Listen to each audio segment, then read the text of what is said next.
खाली दिखाई दे रहा है कि सुनाई भी दे रहा है? रायमणि, अभी सुनाई सुनाई भी दे रहा दे रहा है। सुनाई भी दिखाई दे दे रहा है। सुनाई भी दे रहा आपसे नेटवर्क प्रॉब्लम किया ना क्या मेरा? हम लोग को तो सब सुनाई भी दे रहा था। अब दिखाई सुनाई भी नहीं दे दे रहा था सर, दिखाई नहीं दे रहा था। रहा, तुम लोग का आवाज सुनाई दे रहा था ना। अब देखो यहाँ प्रमुख प्रावधान में हम लोग आते हैं, है ना। ठीक है सर। तो 1773 का रेगुलेटिंग एक्ट में बंगाल के जो गवर्नर हैं उसको गवर्नर जनरल ऑफ बंगाल बनाया गया। वारेन हेस्टिंग्स क्या थे, प्रथम गवर्नर जनरल थे 1773 के अनुसार बंगाल के। और हम्म। इसके अधीन बॉम्बे और मद्रास को ये किया गया, गवर्नर जनरल को अन्य प्रेसिडेंसी जैसे मद्रास और बॉम्बे पर क्या दे दिया गया, अधिकार दे दिया गया। ये तो 1773 का। 1784 का पिट्स इंडिया एक्ट में क्या लाया है कि गवर्नर जनरल को अन्य प्रेसिडेंसी पर अधिकार दे दिया गया। दूसरा देखो, ये रेगुलेटिंग एक्ट है और यह है पिट्स इंडिया एक्ट। इसमें 4 सदस्यीय परिषद यानी गवर्नर जनरल और 4 सदस्य होते थे। ये क्या होता था ना कि सबकी सामूहिक सहमति, अगर गवर्नर जनरल राजी है और चारों में एक भी राजी नहीं है तो फैसला नहीं होगा। लेकिन इसमें पिट्स इंडिया में सदस्यों की संख्या घटा के क्या कर दिया, 3 कर दिया। तो ये वाला तेरा रेगुलेटिंग एक्ट है और ये वाला तेरा पिट्स इंडिया एक्ट है। इसमें बोल रहा है कि कंपनी के निदेशक मंडल यानी कि कोर्ट ऑफ डायरेक्टर्स को वार्षिक रिपोर्ट देना क्या था, अनिवार्य था, हर साल उसको रिपोर्ट देना पड़ेगा। लेकिन इसमें ड्यूअल सिस्टम लाया गया। ड्यूअल सिस्टम का मतलब बोर्ड ऑफ कंट्रोल जो है वह लंदन में ब्रिटिश सरकार के अधीन कर दिया गया और कोर्ट ऑफ डायरेक्टर्स बनाया गया जो कि क्या देखता था, व्यापार का काम देखता था। न्यायिक व्यवस्था को अगर देखोगे तो ये तुम्हारा कौन सा रेगुलेटिंग एक्ट है, रेगुलेटिंग एक्ट। और ये वाला कौन सा, पिट्स इंडिया एक्ट। तो न्यायिक व्यवस्था में सुप्रीम कोर्ट ऑफ जुडिकेचर की क्या हुई, स्थापना हुई, जुडिशियरी का। और पिट्स इंडिया में न्यायिक व्यवस्था में कोई बड़ा बदलाव नहीं हुआ। व्यापार नीति में देखेंगे तो कंपनी के कर्मचारियों को निजी व्यापार करने से क्या क्या प्रतिबंधित किया गया, यानी आप अपने मर्जी से चाय मसाला नहीं बेचिएगा, कंपनी चाहेगी तभी बेचेगी। और पिट्स इंडिया एक्ट में क्या किया, व्यापार को अलग कर दिया और राजनीति को अलग कर दिया। ये तो हो गया तुम्हारा। ठीक है, अब प्रमुख अंतर को देखते हैं हम लोग। नियंत्रण का स्वरूप में आ जाओ। तो नियंत्रण का स्वरूप में 1773 का जो एक्ट है वह कंपनी पर इनडायरेक्ट कंट्रोल रखता था। किसका, ब्रिटेन के महारानी का, ब्रिटेन के राजा का। जबकि 1784 वाला जो है एक्ट है, जो पिट्स इंडिया एक्ट है, ये कौन सा, पिट्स इंडिया एक्ट। तो इससे ब्रिटिश सरकार का क्या आ गया, सीधा नियंत्रण हो गया। किसके माध्यम से, बोर्ड ऑफ कंट्रोल के माध्यम से। शासन का संरचना अगर देखेंगे तो 1773 का जो एक्ट है यानी कि रेगुलेटिंग एक्ट, इसमें गवर्नर जनरल और परिषद के बीच सख्ती का संघर्ष होता था। वारेन हेस्टिंग्स बोलता था मेरा बात मानो, तो जो परिषद का 4 सदस्य है बोलता था हम तेरा बात नहीं मानेंगे, यानी फैसला नहीं हो पाता था। इसमें खूब लड़ाई झगड़ा हुआ। लेकिन 1784 का जो एक्ट पिट्स इंडिया एक्ट लाया है उसमें गवर्नर जनरल को ज्यादा मजबूत बनाया गया और परिषद का संख्या घटा दिया और केंद्रीकृत क्या किया, शासन का यहाँ से क्या हो रहा है, शुरुआत हो रहा है। और यही वाला जाकर के 1833 से पूरी तरह से सेंट्रलाइज शासन कर देता है। 1773 का एक्ट में उद्देश्य क्या था, तो कंपनी के भ्रष्टाचार को रोकना था और प्रशासन को सुव्यवस्थित करना था। लेकिन 1784 का जो एक्ट था वह ब्रिटिश हितों की रक्षा करते हुए राजनीतिक नियंत्रण स्थापित करना था। अब देखो यहाँ महत्व और प्रभाव क्या पड़ा। 1773 का रेगुलेटिंग एक्ट क्या महत्व क्या रहा कि इसने भारत में केंद्रीकृत प्रशासन की नींव रखी, पहला। दूसरा, सुप्रीम कोर्ट की स्थापना हुई और वहां से कानून का शासन शुरू हो गया। और इसका दोष क्या है कि परिषद के सदस्यों में विरोध होता था। जैसे कि वारेन हेस्टिंग्स वहां गवर्नर जनरल थे और सदस्य कौन है, फिलिप फ्रांसिस। दोनों एक दूसरे का बात काटता था। और 1784 का पिट्स इंडिया एक्ट, यहाँ से हमारा डुअल गवर्नमेंट की क्या हुई, शुरुआत हुई। कैसे शुरुआत हुई, राजनीति का जो मामला में बनाया गया उसको रखा गया बोर्ड ऑफ कंट्रोल। और यह कहाँ होता था, लंदन में होता था। लंदन वाला सीधा क्या किया, नियंत्रण कर रहा है।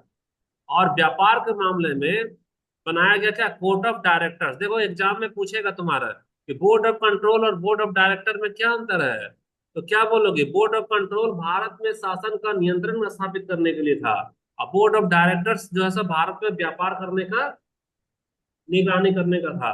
तो बोर्ड ऑफ डायरेक्टर जो है वह व्यापार को देखता था, बोर्ड ऑफ कंट्रोल राजनीति को देखता था। और देखो, बोर्ड ऑफ कंट्रोल का मालिक कौन बन गया? लंदन।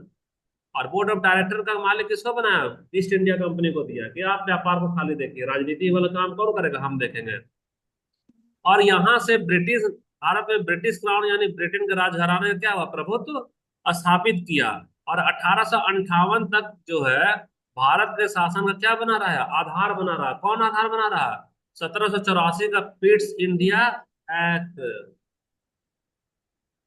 तो तुमको बहुत मेहनत से नोट्स रेडी किए हैं, जिसमें हम तुमको क्या क्या बताए, चार्टर बता दिए, भारत शासन अधिनियम बता दिए, रेगुलेटिंग एक्ट बता दिए, और पिट्स इंडिया एक्ट बता दिए। दोनों में क्या क्या भूमिका निभाया, क्या कहाँ अंतर है, उसको कॉपी में क्या करना है ना, नहीं लिखना, क्योंकि फोटो तो खींच लिए हो, है ना।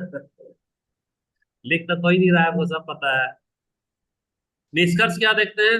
1773 का जो रेगुलेटिंग एक्ट है, रिकॉर्डिंग हो रहा है कि नहीं इसमें? ठीक है। 1773 का जो रेगुलेटिंग एक्ट है, वह ब्रिटिश संसद का भारत के प्रशासन में पहला हस्तक्षेप था, जिसने कंपनी के अराजक शासन को क्या किया, सुधारने का प्रयास किया। और 1784 का जो पिट्स इंडिया का जो एक्ट है, उसने वास्तव में ब्रिटिश सरकार का क्या किया, नियंत्रण स्थापित किया। कैसे? क्योंकि बोर्ड ऑफ क्या बनाया, कंट्रोल बनाया। और बोर्ड ऑफ कंट्रोल क्या देखता था, राजनीति देखता था। और उसका मालिक कहाँ रहा, लंदन रहा। इसके माध्यम से पिट्स इंडिया एक्ट ने ब्रिटिश सरकार का नियंत्रण स्थापित कर दिया, जो कि आने वाला समय में भारत में औपनिवेशिक शासन के लिए एक बिल्डिंग का काम किया, आधार बनाया, एक बेस तैयार कर दिया। दोनों अधिनियम ने भारत में ब्रिटिश साम्राज्यवाद का विकास में महत्वपूर्ण भूमिका निभाई। लेकिन ज्यादा भूमिका कौन निभाया था? पिट्स एक्ट। क्योंकि पिट्स एक्ट राजनीतिक मामले को अपने अधीन कर लिया। और अपने अधीन कर लिया तो राजनीति का मामला 1858 में राजनीति ही ना हो गया, विद्रोह हुआ। तो इसके बहाने से ब्रिटिश राजघराना 1858 में पूरे भारत को अपना कब्जे में ले लिया। तो इतिहास यह बताता है कि ब्रिटेन वाला व्यापार को अपना क्या बनाया, आड़ बनाया। उसकी कुटिल नीति थी कि व्यापारी के बहाने पहले जाओ राजा को लड़वाओ, फूट डालो, हिंदू मुसलमान सिख ईसाई को पहले कटवा डालो। जब काट माट राजा मच जाएगा, तब हम क्या बोलेंगे, आज से मेरा राजा तुम्हारा शासन करेगा, राज करेगा। ये कहानी तुम्हारा खत्म हो गया। तो क्वेश्चन यहाँ से एक पूछते हैं कि भारत में ब्रिटिश शासन की नींव तैयार करने में रेगुलेटिंग एक्ट ज्यादा प्रभावी रहा या पिट्स इंडिया एक्ट ज्यादा प्रभावी रहा? पिट्स इंडिया दोनों में अंतर क्या है? पिट्स इंडिया एक्ट जो है सो राजनीतिक मामले में लंदन को अधिकार दे दिया। लेकिन रेगुलेटिंग एक्ट क्या था, वह ईस्ट इंडिया कंपनी में व्याप्त जो भ्रष्टाचार है उसको रोकने के लिए, उस पर अंकुश लगाने के लिए क्या था, रेगुलेटिंग एक्ट लाया। दूसरा सवाल, भारत में पहला हस्तक्षेप ब्रिटिश राजघराने का किस एक्ट से हुआ? तो इसका सही जवाब क्या होगा, रेगुलेटिंग एक्ट। रेगुलेटिंग एक्ट से वह क्या था, पहला हस्तक्षेप था। ठीक है, क्वेश्चन तो बहुत सारा है। तो ब्रिटिश ईस्ट इंडिया कंपनी ने भारत में कुल कितना रेगुलेटिंग एक्ट लाया? बताओ चार कितना लाया? चार चार लाया। चार ना सर। 1773 है, 1784 देखो। ये सब ये डिटेल वाला हमारे लिए रहने दो, ये डिटेल को छोड़ दो, नहीं तो मेरा क्लास ही नहीं खत्म होगा। यहाँ पे देखना, भारत में कुल तीन प्रमुख, हम किसकी बात कर रहे हैं, प्रमुख का। किसकी बात कर रहे हैं, प्रमुख का। तो कुल तीन रेगुलेटिंग एक्ट पारित किए गए थे। ये एक्ट कंपनी के प्रशासन, नियंत्रण और न्यायिक व्यवस्था को सुधारने के लिए ब्रिटिश की संसद द्वारा लाया गया था। ऐसा नहीं कि ईस्ट इंडिया कंपनी अपना मीटिंग किया और अपने से एक नियम बना लिया, वो नहीं। ईस्ट इंडिया कंपनी का इसमें कोई भूमिका नहीं था, ब्रिटेन की संसद क्या की, नियम पारित की थी। तो सबसे पहला कौन है, रेगुलेटिंग एक्ट 1773। तो 1773 में तुम्हारा ईस्ट इंडिया कंपनी के वित्तीय संकट के कारण बंगाल अकाल और भ्रष्टाचार को दूर करने के लिए, और यह सीधा हस्तक्षेप था। दूसरा तुम्हारा, अच्छा, प्रमुख प्रावधान में देखो, गवर्नर जनरल ऑफ बंगाल की स्थापना की गई। बंगाल के गवर्नर को गवर्नर जनरल का पद दिया गया। वारेन हेस्टिंग्स प्रथम गवर्नर जनरल बने। और मद्रास और बॉम्बे प्रेसिडेंसी को बंगाल के अधीन कर दिया गया। और साथ ही साथ 4 सदस्यीय परिषद भी बनाया गया। गवर्नर जनरल की सहायता के लिए 4 सदस्यों की कार्यकारी परिषद बनाई गई, लेकिन डिसीजन क्या होता था जब सभी राजी हो। निर्णय किससे होता था? बहुमत से लिए जाते थे। तो बहुमत से लिए जाते थे, अगर कोई एक सदस्य राजी नहीं है तो फैसला नहीं हो पाता था, जिससे गतिरोध की स्थिति थी। जैसे वारेन हस्टिंग्स और फिलिप फ्रांसिस हमेशा एक दूसरे की बात को क्या करते थे, काटते रहते थे। जुडिशरी जो है, यानी supreme court of judicature, Calcutta में सुप्रीम कोर्ट की स्थापना कब हुई? बहुत बार पूछा एग्जाम में। 1774। इसमें मुख्य न्यायाधीश के अलावा 3 अन्य न्यायाधीशों की क्या की गई, नियुक्ति की गई। कंपनी पर नियंत्रण देखो। कंपनी का जो निदेशक मंडल है, यानी कोर्ट ऑफ डायरेक्टर्स है, उसको एक टास्क दिया था कि तुमको हर एक साल ब्रिटेन की सरकार को अपना रिपोर्ट देना होगा कि तुम भारत का खजाना कितना खाया, कितना टकारा, और हमको कितना तुम टैक्स दिया। इससे प्रभाव क्या पड़ा? प्रभाव यह पड़ा कि भारत में अब सेंट्रलाइज सिस्टम का शुरुआत होने लगा। कंपनी के जो कर्मचारी हैं उस पर प्रतिबंध लगा दिया कि तुम अपने मर्जी से 10 किलो 20 किलो चाय उगाकर नहीं बेच सकता है, मेरा परमिशन के बगैर कुछ भी नहीं होगा। आप देखो यहाँ पिट्स इंडिया एक्ट 1784। तो ऐतिहासिक पृष्ठभूमि देखेंगे तो 1773 का जो एक्ट है उसमें कमी है। परिषद में हमेशा गतिरोध होता था, उसको दूर करने के लिए पिट्स इंडिया एक्ट 1784 को लाया है। और इसमें विलियम पिट के नेतृत्व में ब्रिटिश सरकार ने कंपनी पर सीधा नियंत्रण स्थापित करने का निर्णय लिया। तो इसका नाम पिट क्यों पड़ा? क्योंकि एक नौजवान था, उसका क्या नाम था, विलियम पिट। वह कौन बना, नेता बना। और उसी नेता को क्या किया, ब्रिटेन की सरकार अपना प्रतिनिधि रखी और बोले कि आज से हम ईस्ट इंडिया पे क्या करेंगे, कंट्रोल करेंगे। तो इसी के नाम पे इसका क्या नाम पड़ा, पिट्स इंडिया एक्ट। प्रमुख प्रावधान में डुअल गवर्नमेंट की शुरुआत हुई, क्यों? क्योंकि पहला सिस्टम बनाया गया था बोर्ड ऑफ कंट्रोल। यह किसको देखता था, प्रशासन और राजनीति को। इसमें कितने सदस्य थे, 6 सदस्य। और देखो कैसे बना भाई, कि बोर्ड ऑफ कंट्रोल में जितने भी मेंबर हैं वह ब्रिटेन की सरकार का मंत्री है और अधिकारी है। यहाँ कोई भी ईस्ट इंडिया कंपनी का है क्या, बताओ तो।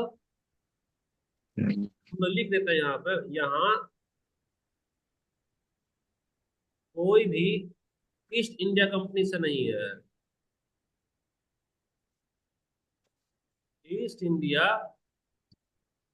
कंपनी से जुड़ा हुआ नहीं है, जुड़ा नहीं है। यानी ये किसका आदमी हो गया, या ब्रिटेन का राजा का हो गया।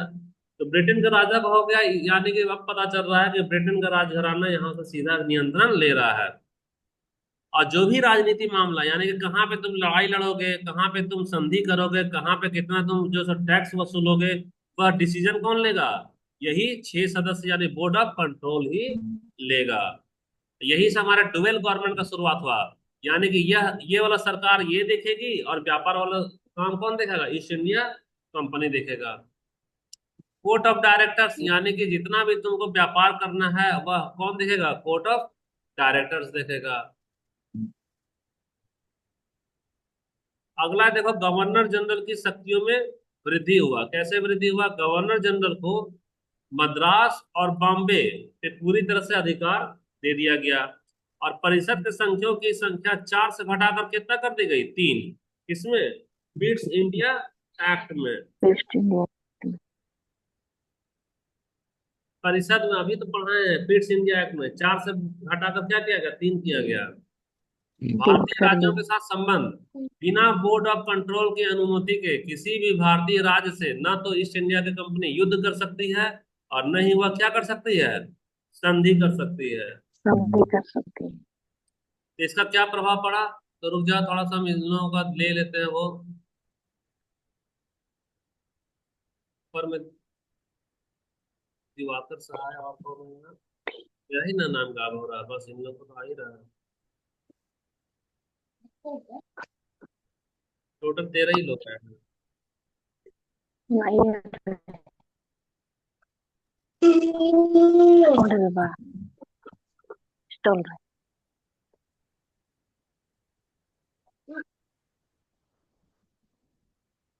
इसमें कहीं नहीं है क्या? एक सेकंड में ले रुकना है ना।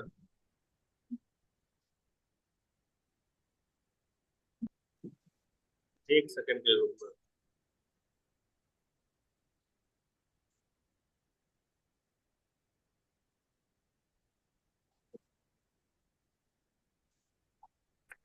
Chip kung benar pahak bagi itu.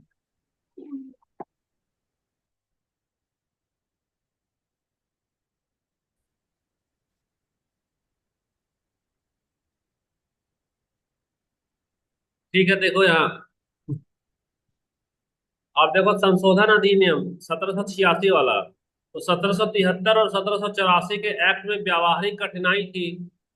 Governor general और परिषद के बीच क्या होता था, टकराव होता था। तो उसको दूर करने के लिए क्या लिया, 1786 में संशोधन अधिनियम लाया। प्रमुख प्रावधान में गवर्नर जनरल को विशेष अधिकार दिया। गवर्नर जनरल को बोला कि परिषद का जो निर्णय है, अगर वो अटपटा रहेगा तो तुम उसका निर्णय को क्या करोगे, रद्द कर देना। और लॉर्ड कॉर्नवालिस को यह अधिकार देकर क्या भेजा गया, भारत भेजा गया। अब देखो, सैन्य और नागरिक शक्तियों का आपस में क्या कर दिया गया, विलय कर दिया गया। गवर्नर जनरल को सेना का कमांडर इन चीफ भी बनाया गया, यानी वह सेना का भी काम देखेगा और नागरिक की शक्ति भी देखेगा।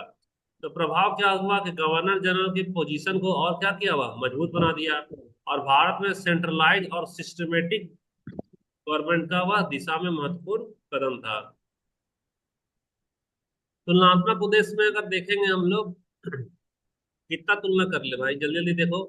तो 1773 का रेगुलेटिंग एक्ट कंपनी के प्रशासन को सुधारने के लिए लाया था। लेकिन पिट्स इंडिया एक्ट जो है सो ब्रिटिश सरकार का सीधा नियंत्रण स्थापित करने के लिए लाया। रेगुलेटिंग एक्ट का प्रमुख प्रावधान में गवर्नर जनरल था, सुप्रीम कोर्ट था और 4 सदस्यीय परिषद था। लेकिन पिट्स इंडिया एक्ट 1784 में डुवेल गवर्नमेंट की शुरुआत किया गया, क्या बोर्ड ऑफ कंट्रोल रखा और बोर्ड ऑफ डायरेक्टर्स रखा। 1773 का रेगुलेटिंग एक्ट का प्रभाव क्या हुआ कि वह केंद्रीय प्रशासन क्या क्या हुआ? शुरुआत किया। और 1784 का प्रभाव क्या हुआ कि वह औपनिवेशिक शासन का आधार बना। यानी अब यहां से राजा इसको क्या बना रहा है, गुलाम बना रहा है। संशोधन एक्ट 1786 में देखो, तो 1786 में उद्देश्य क्या था इसका, तो इसका उद्देश्य था गवर्नर जनरल की शक्ति को मजबूत करना। और इसका प्रमुख मजबूत। प्रावधान में देखेंगे तो क्या था, परिषद के निर्णय को निरस्त करने का अधिकार दे दिया गया। ये सब क्या था, प्रमुख प्रावधान। और प्रभाव क्या पड़ा इसका, इसका प्रभाव पड़ा कि शासन में स्थिरता आई और एक रुकता आई। निष्कर्ष देखो तो 1773 का जो रेगुलेटिंग एक्ट है, ब्रिटिश संसद का भारत के प्रशासन में पहला हस्तक्षेप था, जिसने कंपनी के अराजक शासन को सुधारने का प्रयास किया। 1784 का पिट्स इंडिया एक्ट ने द्वैध शासन प्रणाली लाकर ब्रिटिश सरकार का सीधा नियंत्रण क्या किया, स्थापित कर दिया। और 1786 के संशोधन ने अधिनियम ने गवर्नर जनरल की शक्तियों को और क्या किया, बढ़ा दिया। परिषद का फैसला को निरस्त करने का अधिकार गवर्नर जनरल को कब मिला, 1786 में मिला। यस। ये तीनों अधिनियम मिलकर 1858 तक भारत में ब्रिटिश शासन की नींव बने रहे। बन गए।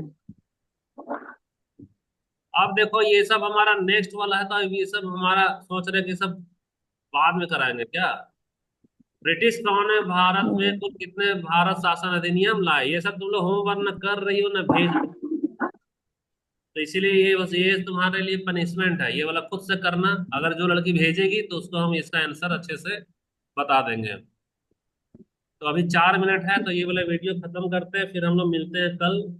कल मिलेंगे और कल हमारा क्या होगा, टेस्ट होगा। तो टेस्ट का तैयारी करो जम करके। अच्छा, ऑनलाइन में तुम लोग एक दिन के लिए जब बोलते हैं टेस्ट में आने के लिए, जो भी ऑनलाइन में हो, तो तुम लोग क्यों नहीं आ रहे हो टेस्ट वाला में। रायमनी, अंजलि, आरती, तुम कोशिश करो सैटरडे। सर मेरा तो प्रॉब्लम है सर, नहीं आ सकेंगे इस बार। नेक्स्ट बार रायमनी से की आएंगे। प्रॉब्लम है, ग्रेसी सैटरडे को और टेस्ट देने के लिए, हर्षवती का प्रॉब्लम है, कुणाल तबीयत तुम्हारा ठीक है, कमल तो आना शनिवार को, मोनिका आना, पार्वती सैटरडे को और टेस्ट के लिए। हाँ। और रिंकी जी पता नहीं है, सर। टिंकू है कि सुंडी है, नहीं पता चल रहा, खाली रिंकी है। रिंकी तो तुम एक दिन के लिए अपना कदम यहाँ पधारो कोचिंग में, खाली मांगे पर का तैयारी कर रही है। और सरिता बनेगा तो देखना बाबू, बन सकेगा तो आना। सीमा तो आई थी टेस्ट में। ठीक है, थैंक यू, बाय बाय। ये वाला वीडियो आज फिर से रुक गया है, तो इसको जनरल ओपन कर देंगे, हड़बड़ाना नहीं, ग्रुप में डाल देंगे। 2 हिस्से में टूटा है वीडियो। जी सर। आपको कॉपी में नोट्स वगैरह बना लेना, ठीक ना। ठीक है, बाय। जी।